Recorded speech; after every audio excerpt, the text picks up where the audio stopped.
Hello, family and friends. I made it running late, but I got here, and I'm glad that you're here. It is 4:34, according to the clock on my laptop, and I am so happy you made it to this part of the day. I am so glad that you made it to this part of your life. It's a beautiful day outside. It is mid 80s. It is absolutely fantastic. I've been going around barefoot when I stepped out. Haven't gone far, just taking the dog for a walk and stepping in the grass. And it's just really fantastic. And we're still in this. I know the reminders aren't always wonderful to be reminded of where we are, especially when we're in places that we hadn't envisioned and maybe didn't even wish for. But here we are. And it's really easy to just say, look on the bright side, buck it up, let's make the best of this. And there are times when we just accept what it is, what it is. And there is a wonderful book by Byron Katie. I think I listened to it audio about 4 or 5 times, and it was really helpful. At first, it was hard for me to adopt some of the ideas and principles that she was suggesting, and but the overall overreaching of it is really fantastic, especially for folks like me who love to be in their heads. And Tosh, yes, I made it. I was running late. Sorry about that. So Tashi is just smiling that I made it here.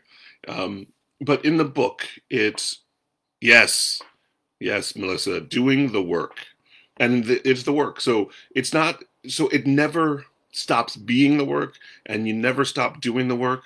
And when you're doing the work, it helps to make sense. It helps to put, well, even if it doesn't make sense, it helps to put order and kind of understanding on even the most complicated of situations. And some of that understanding will help alleviate some of the stress.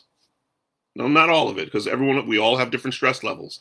And some of us are what we're stressing about is not just where we are, just the constant uncertainty, and not only the uncertainty, because we're, like, as I said before, life is always uncertain, but the random uncertainty, the fact that even the best laid plans don't necessarily come to fruition in this time. And we're constantly being awakened to it. We're constantly being shared this, and we have the time to ingest it more. How many of you are spending more time on your social media? How many of, and thank you for being here.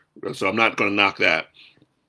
How many of you are spending more time listening to the news, watching the news, getting that information in, and even the ads that we're getting, that when you turn on the TV, if you say, I'm not watching news, I'm just watching television. But if you're watching television, if you're watching the unpaid, unsubscription television, then you're getting ads. And also on your social media feed, you're getting ads that are feeding you the uncertainty, the fear, the question marks, in hopes that you seek comfort in the purchases that happen in fear, in hopes that you turn to them as a distraction to what's going on in your mind. And understanding that concept, doing the work and understanding how much your mind plays into how well you're doing. And what the key behind it is that we get frustrated when we don't actually take in what is. And you say, what do you mean, what is? When we don't actually take in what is. I step outside. I'm going to use my car as an analogy again. I step outside, and I want to go into town real quickly and come back, pick up something at the post office or whatever. And when I get outside, my tire is flat. It's frustrating to think That the plan that I had set in place was go outside, open the door, put my key in the ignition, put the seatbelt on, start the car, drive to town, do that whole thing, and it would take only 15 minutes. But now there's a flat tire. That plan has changed. And frustration is not accepting that there's a flat tire. Well, there's a flat tire. That means the plans have changed. So now, adding to all the other things, I add in the flat tire. Understanding that, then for me, that frustration goes away. Is especially when I get keyed up, I go, I'm not accepting what is. What actually is. You said what to me? I really wanted you to say something else, but you said what to me? And I refuse to accept what was said. I refused to take that as what is. Now you need to change your mind. You need to change your words. And I will be frustrated as long as that scenario doesn't play out. Or I can accept what is. What did you say? Oh, you think I'm a fool? Well, how's that working for you? I don't have to challenge it. If you think I'm a fool, that's your opinion. Fantastic. Do I know who I am? Yes. Am I a fool? Yes. So, yeah, we are in times, I keep saying, we're in a time of transition and transformation. We are in a place of evolution. And if we start to look at what is, and we start to work towards, so now this is crazy because if, crazy making right here, if you are working towards something, if you're creating and conjuring and bringing into fruition this thing that you want out of your imagination, I want $1 million. I want a 140-foot yacht. I want a hot air balloon. And you work towards that and it doesn't happen. What happens is what is. And it can be frustrating if that isn't what you had done the work towards.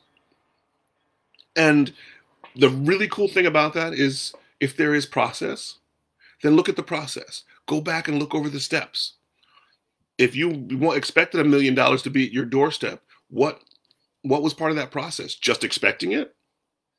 If you want to go out and do whatever you want to do right now with the guidelines that are in place, how do you go about that? And once again, we're going to get into risk. What is the risk? Are you willing to incur that risk? And bigger than that, are you willing to incur what that risk means? The ripple in the pond. When you drop your pebble into that pond and go into that space of conjuring, of making, of whatever. I keep using whatever. I'm going to stop doing that. So there, put that in space of doing this work. There is a lot of shift that happens in how we conjure a new reality, how we transform and evolve into a new space when we accept what is and also know that the next moment is uncertain.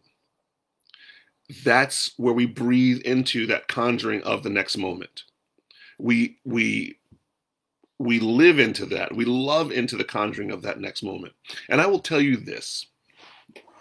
If that next moment is all about your personal gain at the expense of everyone else, it may come into fruition, but it may also not have the full effect that you expect it to have. The ripple in the pond. You may get the $1 million. However, that incurring of that $1 million may cause huge waves that turn into a tsunami that come back on you later. How do we change that? You still can have all those wonderful things. You can still conjure all the wonderful things. But it's got to be lovingly. It's got to be in a loving way. And I'm fully in a divine loving way. Open yourself up into these questions. How can I benefit? How can I share that with the world?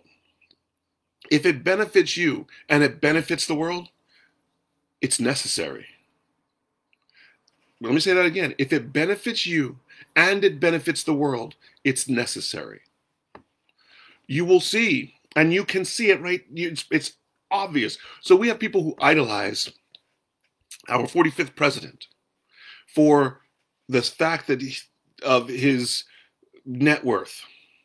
Okay, only that, vilified for all of the way that this person acts and this person's being, but is honored for the fact that they have amassed a wealth. Does it honor? Does it respect? Does it care for the greater good? No. And this is why there's turmoil. That is the tsunami happening. That is the tidal wave coming back. That is the ripple that is going out and doing a lot more damage than the pebble knew it caused.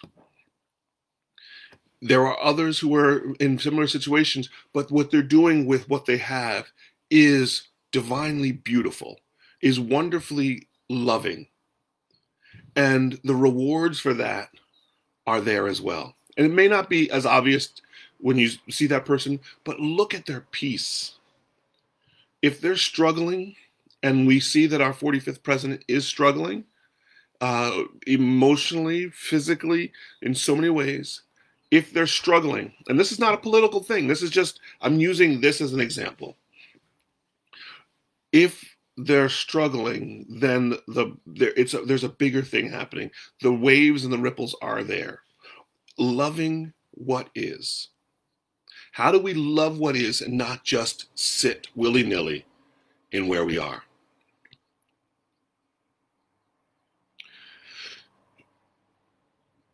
Our call to action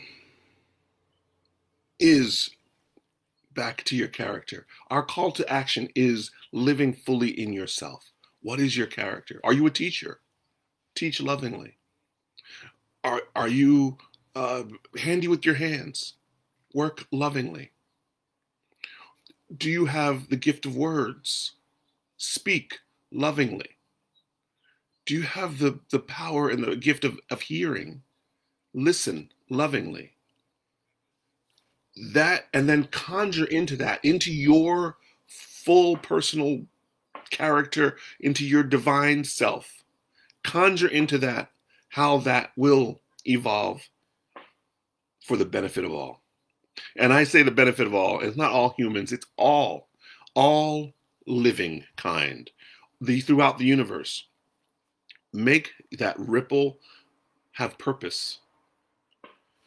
And if it's a destructive purpose, beware. Because even though we're being destructive and it seems like it's being cast out, everything ebbs and flows. It will come back. Loving what is. And I think the most beautiful part of the loving what is the loving part. I mean, how just say it. Just say loving. Now, just say loving with a grumpy face is loving. Doesn't work. Loving.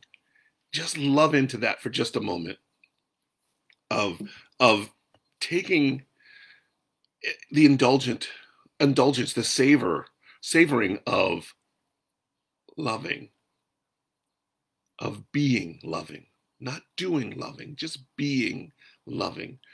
Breathe in love. Breathe out love. If ever you find yourself stressed about the situations or you find yourself in, about the atmosphere and the environment around you, take a moment. It might be a long moment, could be a short moment. Just take a moment and breathe in love. Breathe out love. Bebo, love. Breathe in. Breathe out. Love. Bebo, love. And you can say that as well. Bebo, love. Especially when you get stressed. If you get super stressed out, you get super frustrated, angry, say Bebo, love. Before you respond in anger, before you respond in frustration, say Bebo, love. You can say it out loud, or you can say it in your head. Bebo, love. And then speak. And then respond. Don't react. Respond. Alrighty. Thank you so very much for being here. I'm once again going to use the divine guidance to get me through, or to choose a poem. What book? All right. From A Poem a Day. Who is Fozaba? So I see Tashi, I see Melissa who are here. Thank you. If there's others that are here, Mr. Tucker, if you're hiding, thank you for being here. Alrighty, for some reason, and there's no comments coming up, so I'm taking it that there's a few of us here today because it's a beautiful day out. All right. I am Earth, an independent piece of the universe, galactic, molecular, living host, provider, non-judgmental, consistently ever-changing, mother, father, baby, adrift, eternally alone. I am Earth. I'll read it once more. I am Earth, an independent piece of the universe, galactic, molecular, living host, provider, non-judgmental, consistently ever-changing, mother, father, baby, adrift, eternally alone. I am Earth. We are all celestial bodies, just like the Earth, just like the planets, just like the stars. We have great power in our size and in our smallness. We are also the molecules that make up the giants of the multiverse. We are powerful and powerless at the same time. We are Alpha and we are Omega. We are human and we are God. And we are independent and we are one. Breathe in, breathe out, love. Thank you for joining me here today. I am grateful. I will see you all back here, hopefully, or see you on Facebook, Instagram, YouTube, somewhere. My website. I'll see you somewhere. And remember, stay safe, be well, move forward with passion and purpose, and know that you are enough. Go ahead and say it. I am enough. You are strong beyond measure, and we will get through this. Thank you. See you here next time.